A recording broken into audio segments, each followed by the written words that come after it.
Mamma mia, salut les amis et bienvenue dans cette nouvelle vidéo consacrée à Java. Alors dans cette vidéo, comme promis, on va faire un autre jeu. Et pour que vous puissiez bien comprendre, lorsqu'on va commencer à écrire le code source, je vous propose de vous présenter un exemple d'exécution de notre jeu une fois terminé. Donc le jeu va permettre de pouvoir poser plusieurs questions à l'utilisateur. On va prendre un nombre aléatoire de pays, par exemple ici 7, et demander à chaque fois à l'utilisateur de nous donner la capitale de ce pays. Par exemple ici, comme vous pouvez le voir, on nous dit quelle est la capitale de l'Allemagne. Donc on va mettre ici Berlin. Bonne réponse. Quelle est la capitale ici du Libéria?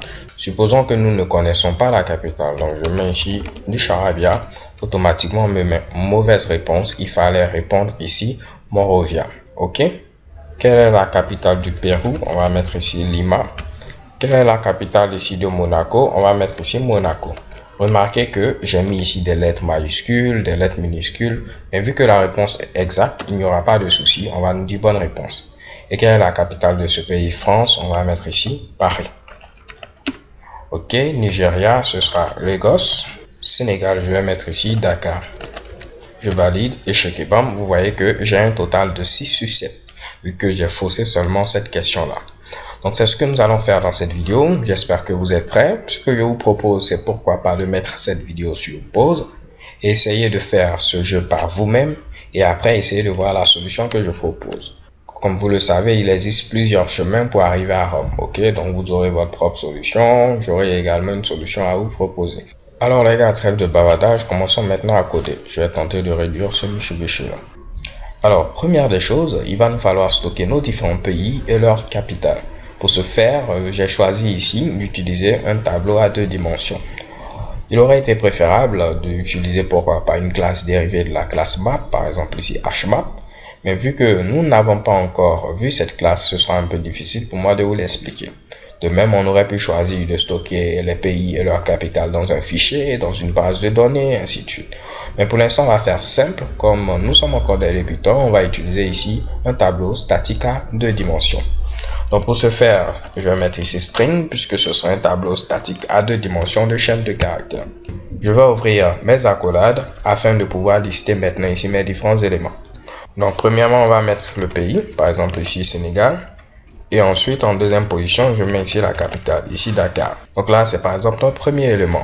Tableau à 2 dimensions, pourquoi? Parce que c'est un tableau, comme vous pouvez le voir, de tableaux.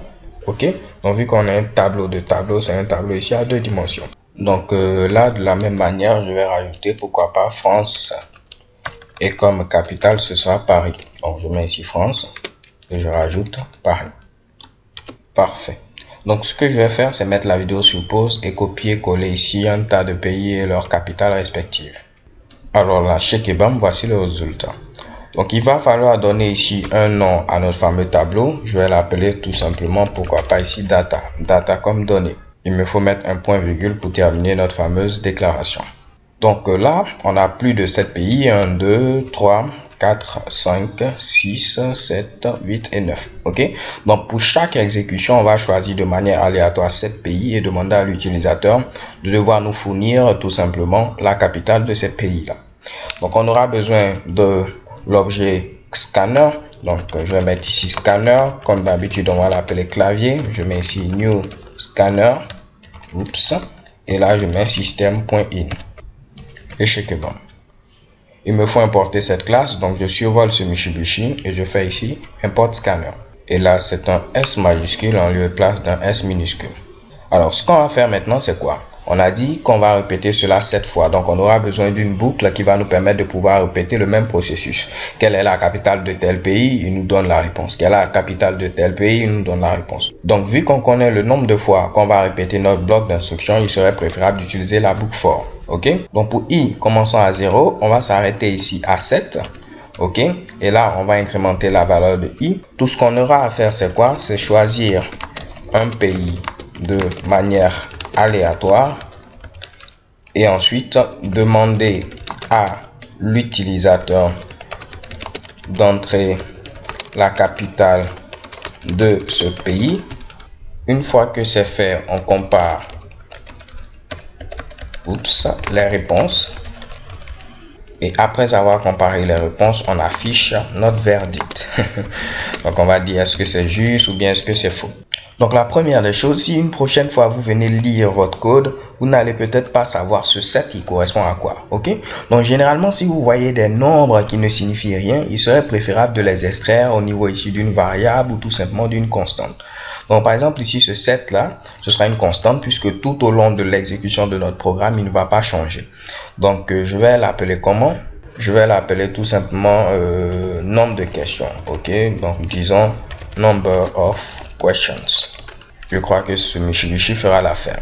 Donc vous voyez que je l'ai mis en majuscule parce que ce sera une constante. Donc vu que c'est une constante, on mettra tous les caractères en majuscule, comme ça très facilement on pourra savoir que c'est une constante. Donc je dois déclarer également ceci. Donc pour déclarer ma constante, je mets ici final, ensuite int, le nom c'est number of questions et la valeur ce sera ici 7. Ok, donc là ce sera beaucoup plus explicatif. Lorsqu'on va revenir ici, on va savoir qu'on doit répéter ici ce bloc d'instructions suivant un nombre de questions défini. Ok, en lieu et place d'avoir un 7 ici qui ne signifie rien. Ensuite, il faudra choisir un pays de manière aléatoire. Sans grande surprise, on va utiliser un objet de la classe random. Ok, donc je mets ici random, new, random. Je fais CTRL-SHIFT-O pour importer la classe random. Donc à ce niveau-là, on va utiliser la méthode nextInt qu'on avait vu dans la vidéo précédente. Comme je vous l'ai dit, si vous mettez nextInt 3, les valeurs qui vous seront proposées seront soit 0, soit 1, soit 2. 3 ne sera jamais ici inclus. Donc à ce niveau, ce sera très simple. Je vais venir ici. On sait qu'au niveau de notre tableau, nous avons combien d'éléments? Nous avons 9 éléments. Je recompte 1, 2, 3, 4, 5, 6, 7, 8 et 9. Mais comme vous le savez, les indices varient de 0 à 8. Donc là, ce sera l'élément à l'indice 0, ici l'élément à l'indice 1, ici l'élément à l'indice 2, l'élément à l'indice 3, à l'indice 4, à l'indice 5, à l'indice 6, à l'indice 7 et à l'indice 8. Donc si par exemple je viens mettre ici un petit 6 out et je vais afficher ici l'élément à l'indice 8, il doit m'afficher normalement ce tableau là. Pour ne pas afficher tout ce qui vient en bas, je vais commenter tout ce Mitsubishi. Je fais CTRL/. Je lance l'exécution de ce code et qu'est-ce que vous voyez? Il m'affiche ici ce charabia là. C'est tout à fait normal parce qu'il se demande comment afficher ici tout ceci. Ok, Pérou, Lima. On va lui dire il faut prendre notre élément qui est à l'indice 8, donc c'est ce Mitsubishi là. Et vu que c'est un tableau également, celui-là sera à l'indice 0, celui-là sera à l'indice 1. Donc si je demande l'élément à l'indice 1, il va m'afficher Lima. Je lance l'exécution de ce code et chez Kebam, vous voyez Lima. Donc si cela vous semble un peu confus, je vous invite à revenir, revoir un peu où on avait parlé des tableaux à 2 dimensions. Ok, donc par exemple ici, ce sera l'élément à l'indice 1, ce tableau-là. Donc si je mets ici 1, il va automatiquement prendre cet élément-là. Ensuite, si je veux France, je n'ai qu'à mettre ici 0. Donc au niveau de ce tableau-là, tu vas me prendre l'élément à l'indice 0 qui est tout simplement France. Je lance l'exécution de ce code et chez Kebam, vous voyez apparaître France. Donc comme vous pouvez le voir, ce sera très simple.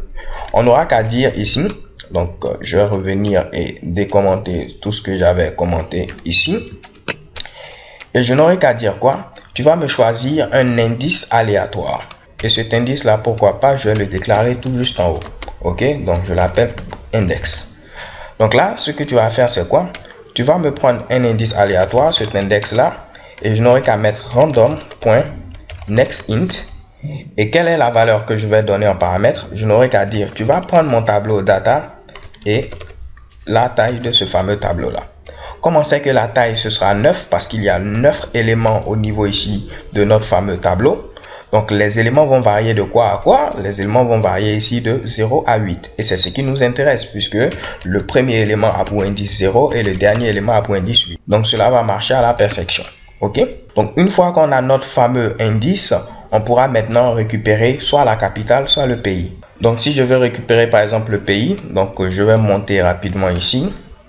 Je vais déclarer 2 chaînes de caractères. Une première chaîne de caractères qui va s'appeler pays et une seconde chaîne de caractères qui va s'appeler capitale.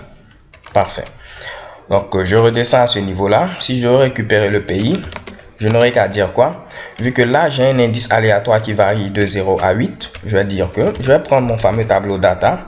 Je prends l'indice qui a été généré de manière aléatoire et je récupère l'élément à la position 0. Donc par exemple, si on a comme indice aléatoire 8, il va venir à ce niveau-là. Ok, voici ici l'élément à l'indice 8 et je veux au niveau de ce tableau, l'élément à l'indice 0, il va récupérer ici Pérou. De même, vous l'aurez deviné, si je veux maintenant la capitale, je n'aurai qu'à prendre la même chose, sauf que cette fois-ci, en lieu et place de l'élément à l'indice 0, ce sera l'élément à l'indice 1.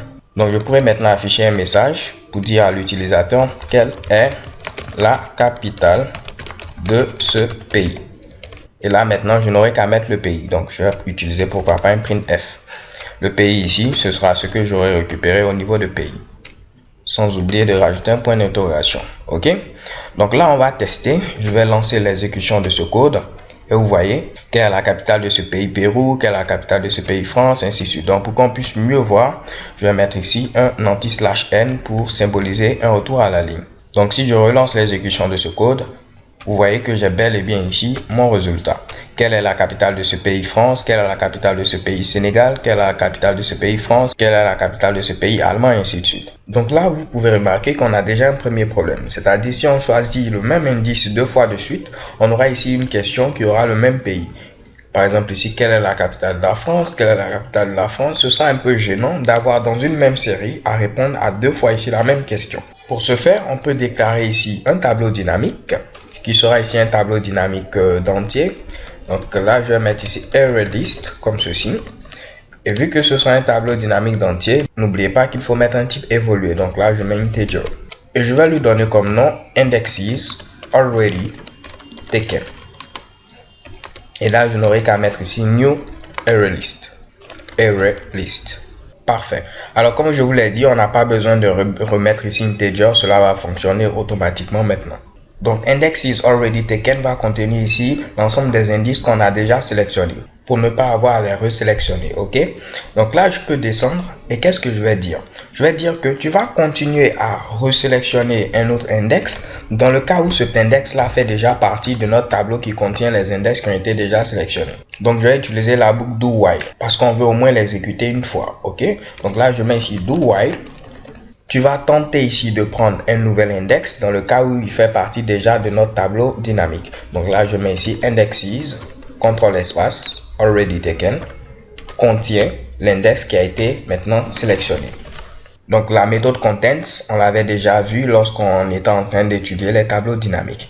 Donc tu vas tenter ici de prendre un nouveau index dans le cas où cet index là fait déjà partie de notre tableau qui contient les index qui ont déjà été sélectionnés. Je sais que je me répète, mais histoire de pouvoir mieux comprendre ce Mitsubishi, il le faut. Donc normalement, si je relance ce code, je dois avoir le même problème. Vous voyez par exemple, on a Liberia qui est sélectionné 2 fois de suite. C'est tout à fait normal parce que à aucun moment on ajoute notre index au niveau de notre tableau. Donc on va dire que si on a pu passer cette étape là, c'est-à-dire que notre index ne fait pas partie pour l'instant du tableau, alors là maintenant il faut l'ajouter puisqu'il vient d'être sélectionné. Donc on utilise la méthode add et on ajoute notre fameux index au niveau de notre tableau dynamique.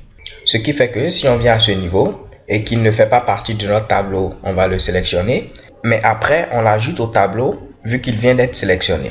Je relance l'exécution maintenant de notre fameux code et vous allez voir, à aucun moment on aura le même pays. France, Gabon, Italie, Sénégal, Libéria, Nigeria et Allemagne.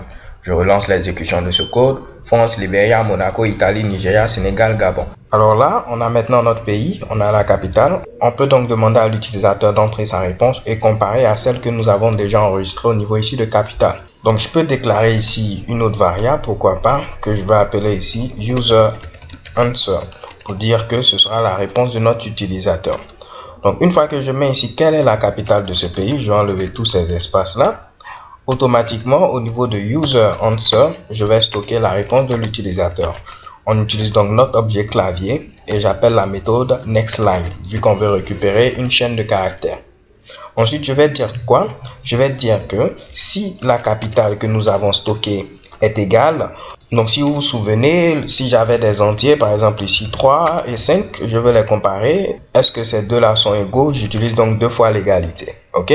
Mais si vous avez des chaînes de caractères, n'utilisez pas ici 2 fois l'égalité. Il faut utiliser la méthode equals. Donc ne comparez pas 2 chaînes de caractères avec 2 fois l'égalité, sinon vous serez surpris d'être étonné. Ok? Donc il faut toujours prendre ici la méthode equals. Mais si vous avez des entiers, des flottants, ainsi de suite, vous pouvez utiliser 2 fois l'égalité. Donc à ce niveau-là, je vais mettre ici capital, point, et j'utilise la méthode equals. Si capital est égal à la réponse de l'utilisateur, donc user answer, alors là, on va afficher tout simplement bonne réponse. Donc je mets system.out.println et je mets bonne réponse. Parfait. Désolé pour les accents. Dans le cas contraire, je mets mauvaise réponse. Donc je mets ici else. Cette fois-ci, on va mettre ici mauvaise réponse. Mauvaise réponse comme ceci. Il fallait répondre. Et là, je vais mettre ici capital. Ok, donc je vais utiliser pourquoi pas system.out.printf en lieu de println. Et là, à ce niveau-là, il fallait répondre capital. La capitale qui représente ici la bonne réponse. Ok, donc on compare ce que l'utilisateur aura entré à la bonne réponse. Si tout est bon, alors on met bonne réponse. Dans le cas contraire, on met mauvaise réponse et on lui donne la bonne réponse qu'il devait entrer. Donc là, si je tente de remonter, vous voyez à ce niveau, j'ai un petit warning. Ok, c'est parce que je n'ai pas fermé ici l'objet scanner. Donc tout juste avant ici de terminer mon programme, je peux mettre ici clavier.close.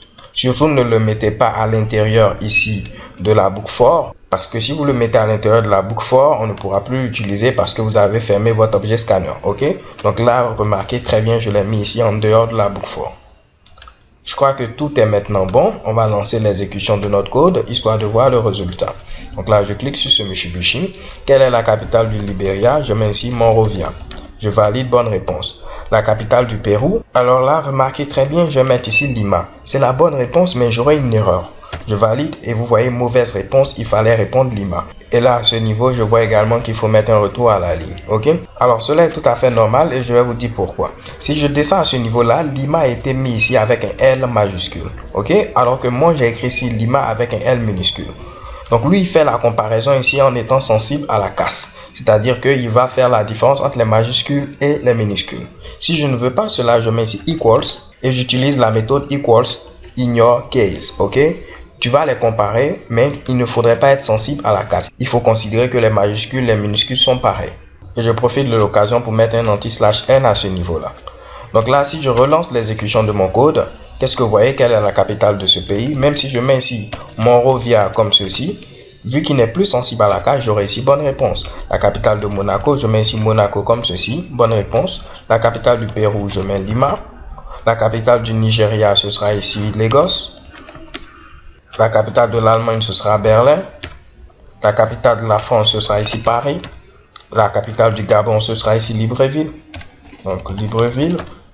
Et là, chez Kebam, tout est terminé. Alors, ce que moi j'aimerais avoir, c'est pouvoir afficher le score. Par exemple, dire que l'utilisateur a trouvé 3 réponses sur 7 ou bien 5 réponses sur 7, ainsi de suite. Donc là, je vais déclarer, avant ici, pourquoi pas index, une variable score. Et comme vous le savez, par défaut, la valeur sera égale à 0. Ok? Mais vous pouvez vous rassurer en mettant ici 0, mais la valeur par défaut, ce sera ici 0. Et ce que je vais dire, c'est quoi? C'est que à ce niveau-là, donc je vais tenter de réduire ce Mitsubishi pour l'instant. Et maintenant, ce que je vais dire, c'est que si l'utilisateur trouve la bonne réponse au niveau de score, on va tout simplement incrémenter la valeur. Donc, je mets ici score plus plus. Et à la fin du jeu, je pourrais afficher par exemple, c'est terminé et le score est de temps. Ok? Donc, je vais mettre ici, c'est comme ceci, terminé. Encore désolé pour les accents. Et je vais rajouter ici, score égale pourcentage D. Donc là, je vais utiliser printf. J'adore printf en lieu de place de println, je ne sais pas pourquoi. Et également ici pourcentage D, et je peux refermer ici score. Donc le premier pourcentage D va correspondre au score de l'utilisateur et le second pourcentage D va correspondre au total. Ainsi vous vous rappelez, le total a été stocké au niveau de number of questions. Ok, donc pas de souci à ce niveau-là. Il pourra afficher c'est terminé, score ici 4 sur 7, ainsi de suite.